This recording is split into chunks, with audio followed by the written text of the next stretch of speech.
Hello everyone, welcome back to EduTap. Today we'll be continuing with our finance MCQ series and today we'll be solving 5 questions on public-private partnership. This is yet another and important topic for RBI Grade B which each of you must attend, and I assure you that if you stay for the next 10 to 15 minutes with me, you will be able to solve any question which is going to be asked in the exam. So without delaying further, let's begin the session. Before starting the session, if you are new to EduTap, we at EduTap have a very good news for you.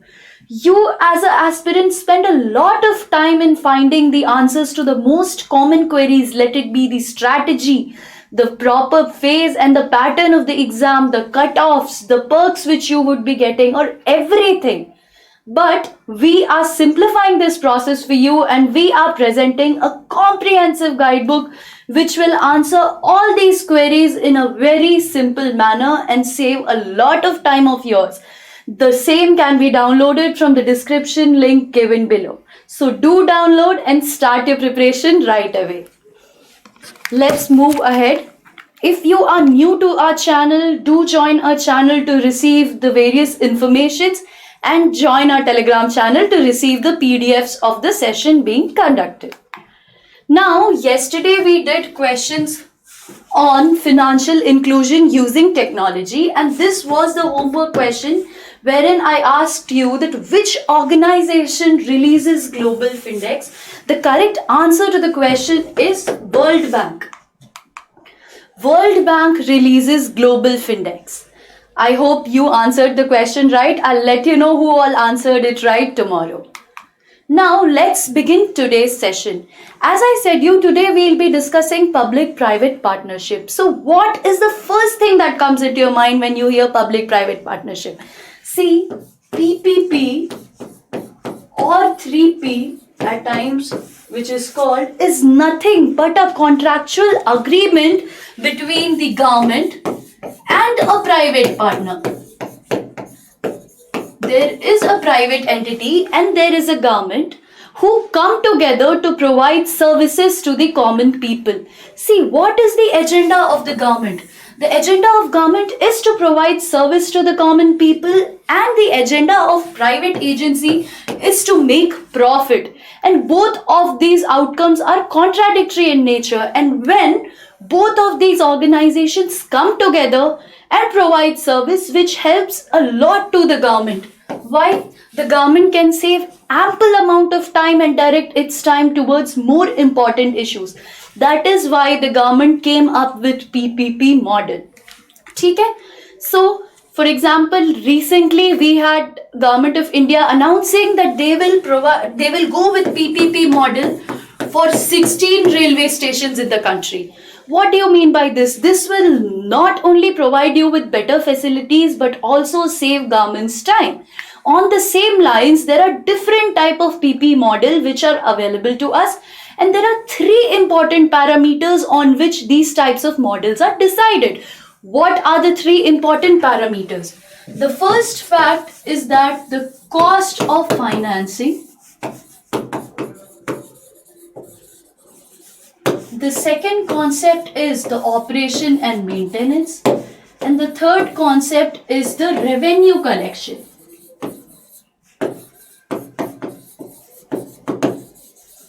And now, based on the fact that which entity, whether it is the public entity or the private entity, would be taking out all these activities, we can classify PPP into different types.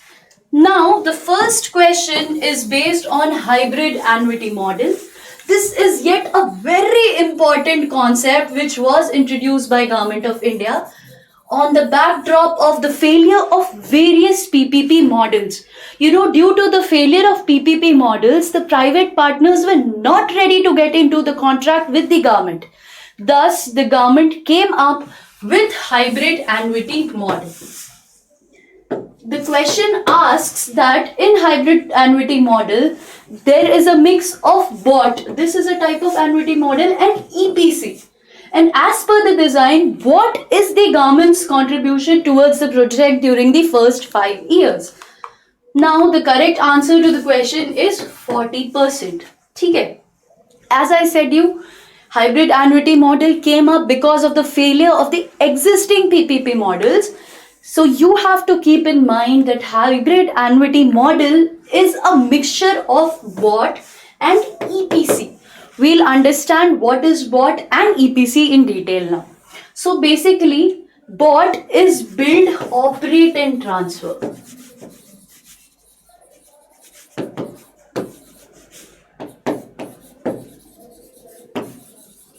In this kind of PPP model, what happens is that the private entity builds and operates the project. Let's say the private entity gets into a road construction contract with the government. Okay? Now, in case of BOT, what happens is that the private entity would be constructing it and then maintaining it till the period of contract is over. And once the period of contract is over, the ownership of the asset or the service is transferred back to the government. Now, what does the government do? In return, the government either pays them with certain amount,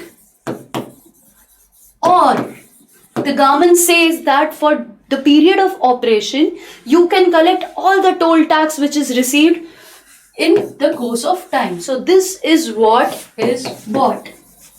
And what do you mean by BOT annuity, which government uses in hybrid annuity model? In hybrid annuity model, the government said that it will fund 40% of the cost in the first 5 years, and the remaining 60% of the project has to be the remaining 60% of the project, has to be funded by the private entity. And this 40% would be given at a course of 5 years, and the payment would be made semi-annually. Okay? The payments would be made on a semi-annual basis. This is what BOT is. Now, as I said you a few seconds back, that private entities were hesitant to get into this type of model. What was the reason for that? The biggest reason was that these people ended up not providing the right services, and there was a lot of risk which was on the private entity in case of a BOT model. So there comes EPC. What is EPC? Engineering, procurement and construction. Okay? It is engineering, procurement and construction.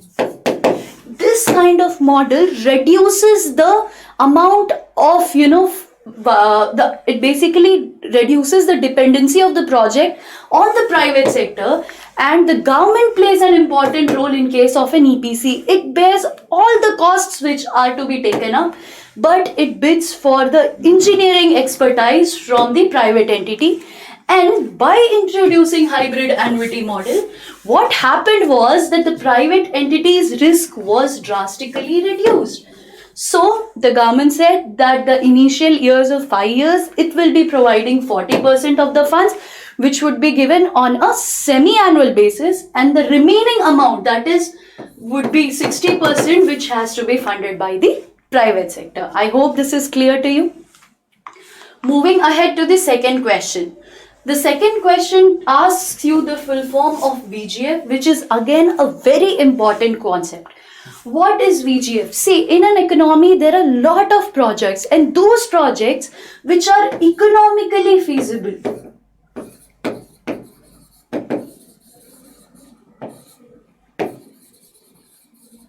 But they are not financially feasible. Keep in mind that these projects are not financially feasible. Why aren't they financially feasible? Because the private entity does not have enough money to start the project. But these projects are needed economically. Let's say we'll take an example of a private entity which gets into a metro construction. But before that, the question asks the full form of VGF. Okay, what is the full form of VGF? And before getting into the concept, understand that VGF stands for Viability Gap Funding. The correct answer is option B. See, let us break down this into a very simple step. Let's say there is a private entity. ठीक है, let's say this is a private contractor who gets into road construction again, and the cost of constructing this road is 1000 crores. ठीक है, now this entity can only fund 400 crores of the project. ठीक है, this private entity can fund only 400 crores, and now this entity goes to a bank, and the bank says that after checking the creditworthiness of this entity, the bank says that I can only fund 300 crores of this project, which means the private entity is in deficit of again 300 crores. Now, because of this reason, it may not be able to carry out the project. This is where the government intervenes. Now, what does the government do? The government provides the private entity with a grant. ठीक है? A grant, what do you mean by a grant? Grant is not a loan, which means that this entity is not obliged to return this fund back to the government. So the government says the remaining 300 crores I will be providing you, and you can undertake the construction of this road. This is what simply viability gap funding is, which means those projects which are economically necessary. The construction of road is necessary because people have to commute further, but the private entity did not have the right amount of funds to start the project, and the government provides them with this grant. ठीक है? Now, please keep in mind, why does the government do so? The government did so because of lack of funds, a lot of private entities were hesitant to get into the PPP model. That's why the government decided to come up with viable gap funding, that is to attract private sector people. ठीक है? After that, please keep in mind that the government would provide 40% of the total project cost along with the sponsoring authority, which means the sponsoring authority and the government authority will split this into 20% each. ठीक है? Now, this 20% needs approval from the empowered committee or the empowered institution. Now, if the cost, keep in mind that if the cost of the project is 100 crores, ठीक है? In this case, confirmation is needed from the empowered institution, and if the project cost is more than 100 crore, let's say around 200 crore, in that case approval is needed from the empowered committee, and all those projects which have a cost higher than 200 crores have to take permission from the finance minister. Keep in mind, who regulates PPP? It is the Ministry of Finance. ठीक है? Now, please keep in mind, what are the projects which can be taken up in this viability gap funding? Anything related to wastewater treatment, solid water supply, wastewater treatment, waste solid management, all these kind of projects can be taken. Let's say health and education, all these can be taken under viability gap funding. ठीक है? Let's move to the third question. This question asks about the types of contracts which exist in case of a PPP model. The question simply says that there is a municipal corporation of Bangalore which has hired a private entity, to clean the drainage system. So this is an application based question wherein you have to tell what type of contract is this. So the correct answer to the question is service contract. Now let us understand what is a service contract. See, in case of a service contract, the government asks the private entity to provide service. Let's say in this case, cleaning of drainage, cleaning of the drains for a certain fixed period of time. Let's say 1 to 3 years, ये government कहेगी private agency को कि आप drainage को clean करो, and the cost which the government would be providing to the private agency would be fixed, and this private agency has to accept this cost and meet the required standards which have been set by the government. ठीक है? This is what service contract means. On the other hand, let us discuss what is a management contract. See, the term itself tells that you have to manage something. So basically, in management contract, the overall risk is still with the government. Okay? The risk is still with the government, but the day-to-day management has to be carried out by the private entity. So those kind of contract are known as management contract. What is a lease contract? In case of a lease contract, the risk and the ownership is completely transferred to the private sector. What happens is the private sector has to maintain, operate and manage. And these lease terms are usually of a longer period of time, let's say 100 years. Okay? I hope you understood what are these. Now you have to tell me what is concession in the comment section. Okay? Let's move to the fourth question. It says that under PPP model, the private sector builds and designs a facility. And once the facility is completed, the title of ownership is shifted back to the public sector. So you have to identify which model of PPP am I talking here. Now, the correct answer to the question is design, build and operate. Now, what is a design, build and operate model? In case of a design, build and operate model, the private sector would be designing, operating and building the full service which they have got into a contract with the government. And once the construction of the same is over, they will be transferring back this facility or let's say the asset to the public sector. Okay? Now, on the other hand, what do you mean by design, build, operate and maintain? In this case, the private entity is not just going to operate and maintain, it has to take care of the procurement of raw materials, followed by the construction of the assignment, everything. Okay? And likewise, at the end of the tenure, the ownership is again transferred back to the public facilitator. Now, what is build, own, operate? You can see the word own. In this case, the government would be granting rights to the private sector that it has to build, operate and own the project as a whole. Okay?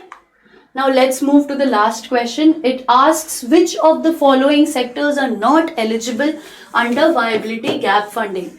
Now that you know that what is viability gap funding, that is funding those projects which are economically feasible but financially not feasible, you have to tell me which sectors are not allowed in case of a viability gap funding. And the correct answer to the question is automobile sector. All these sectors, oil and gas, education, telecommunication can be included into viability gap funding, but automobile sectors cannot be included in case of a viability gap funding. This is a memory based question and you have to remember this. Now lastly, this is a homework question for you which asks that which bond can promote PPP projects. So this question is based on Kelkar committee's report. Do let me know the answers in the comment section and I'll let you know the answers tomorrow. Thank you. I hope you enjoyed this session, and in order to receive the PDFs of the session, do join to our Telegram channel. Thank you.